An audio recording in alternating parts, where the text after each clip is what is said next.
Wild Coast FM, your community connection.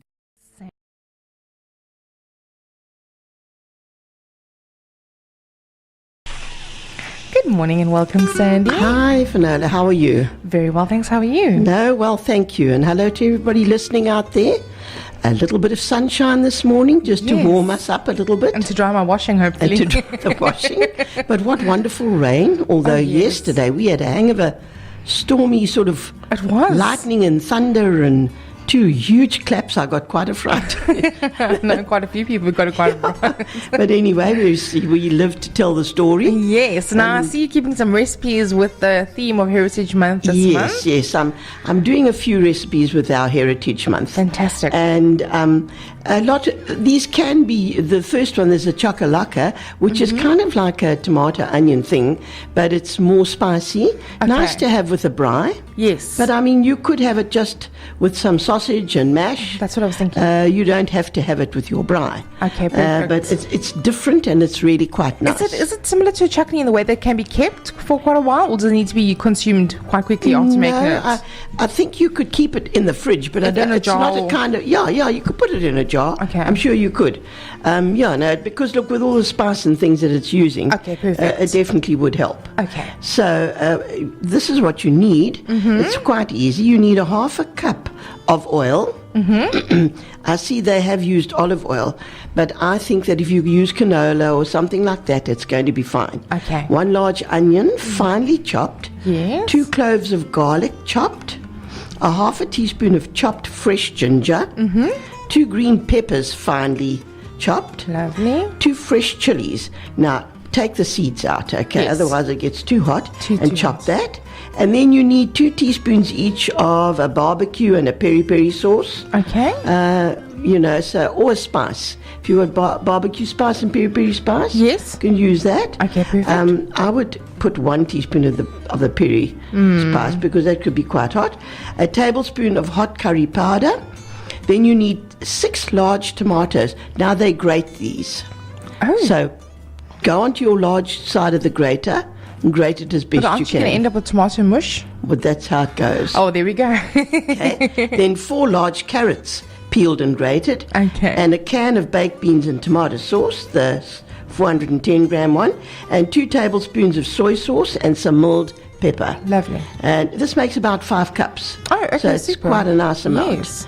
Now you heat your oil in a pot, and then you add your onion, your garlic, your ginger, your green pepper, and your chilies, and you fry that until they're soft. Then add your barbecue and peri spices and your curry powder. Fry that for 2 minutes. Then add your grated tomato and carrots and your baked beans and mix it well. And then just simmer it on for 15 minutes on a medium heat, stirring frequently. Then add some soy sauce and a crack of pepper.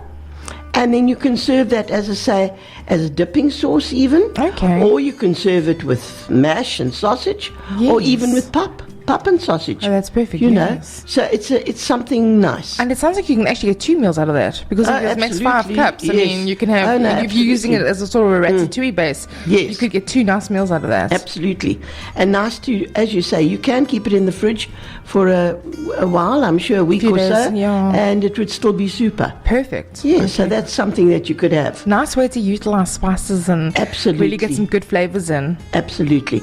And then, of course, I'm going to speak about sampan beans. Oh, yes, traditional. Good old traditional sampan beans. Yes. Now, we came from the Transvaal and we didn't really know much about sampan beans.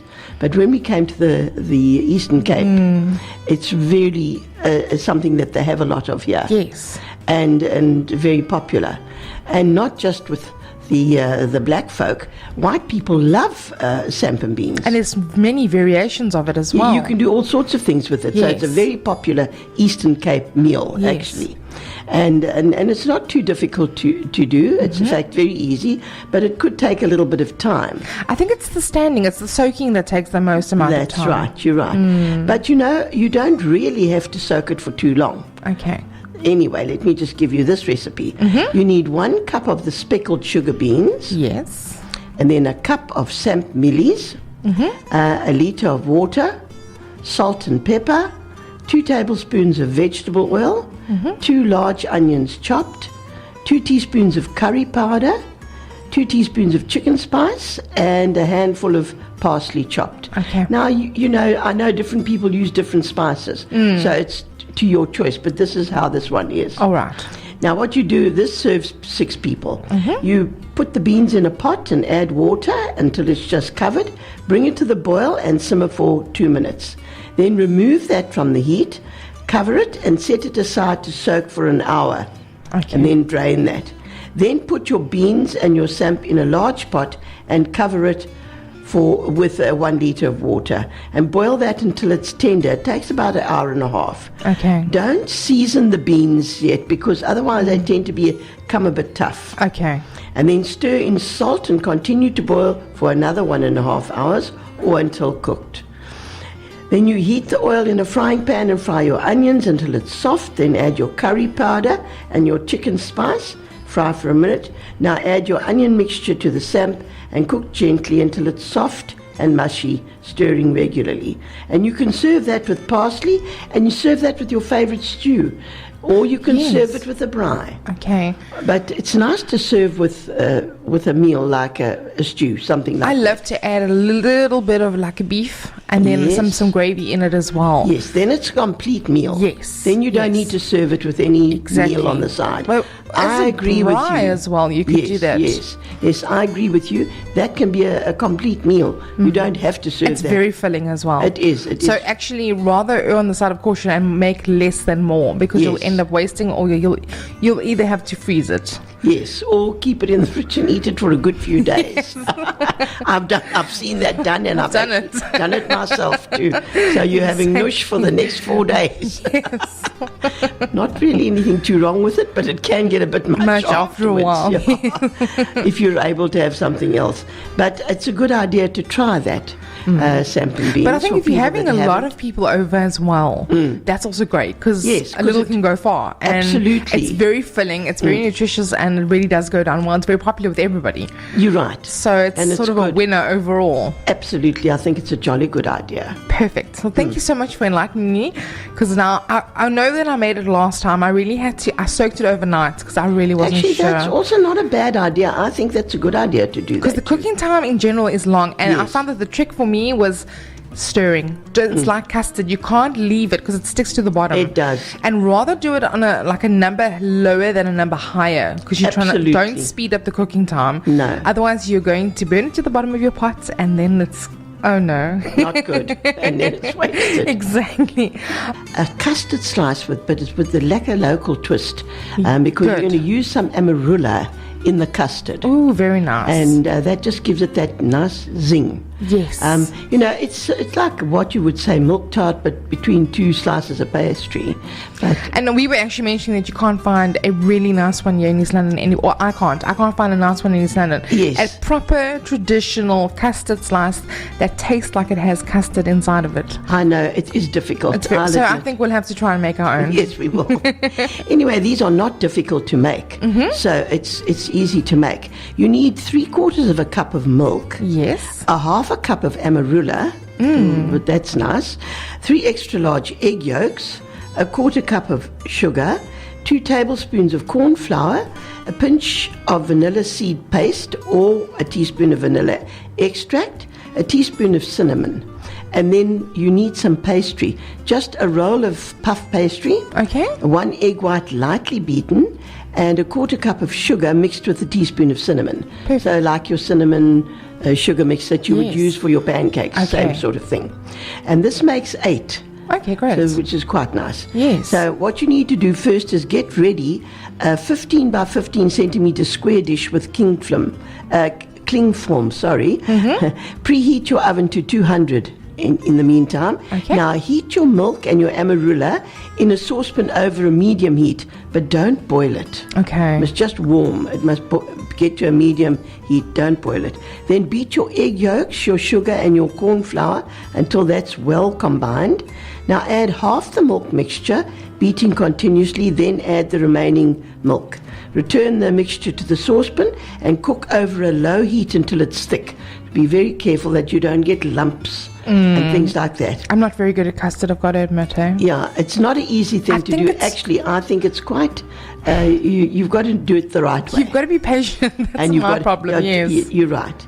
And then you pour that into your lined pan or your dish that you've got ready, and cover that with a sheet of cling film and chill it so that custard gets nice and cool. In the meantime, roll your pastry slightly thinner.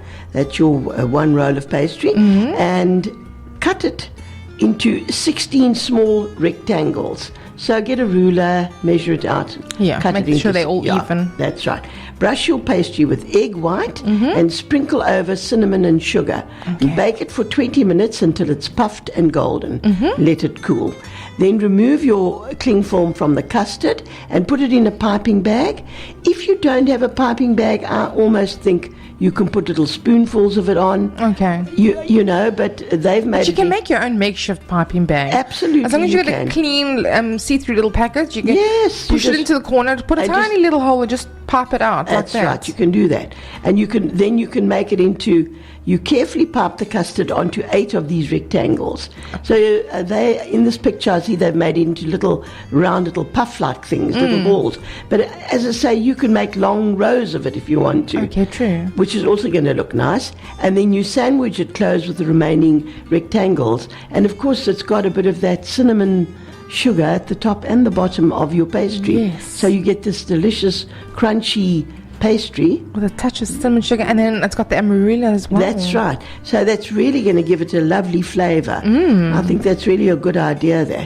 That's a lovely different idea. I think we need to post that recipe as well. Okay, I'll do that one because it's really good. Something different. And we would like to try that one as well. I did put the other one with the berries on. It's on my Facebook page. Perfect. Yes, but I'll put this one on too, and just something different to make for a change. Yes, As you say, custard slices are good ones, are hard to come by. Yes. And this is going to be like really traditional, and also with that amarula, something special that you can use when you have guests or something. Exactly, like that. And it doesn't sound too complicated or hard to do. No, definitely not difficult. Well, then to do. that's perfect. So we will do that for this week. Fantastic, Sandy. Thank you very, very much. It's a pleasure, and I hope everybody has a good week and continue braaiing if we can find some good weather to braai. At the moment, it hasn't been very conducive to braaiing. But it doesn't matter. We can still make some stews and some of your nush. Yes, and some babutis and some nice stews before the warmer weather really does set in, and then we can't. So let's take advantage of that while we can as well. There we go. So have a good week, everybody, and I'll chat to you next week on Tuesday. Thanks so much, Sandy. Bye for now.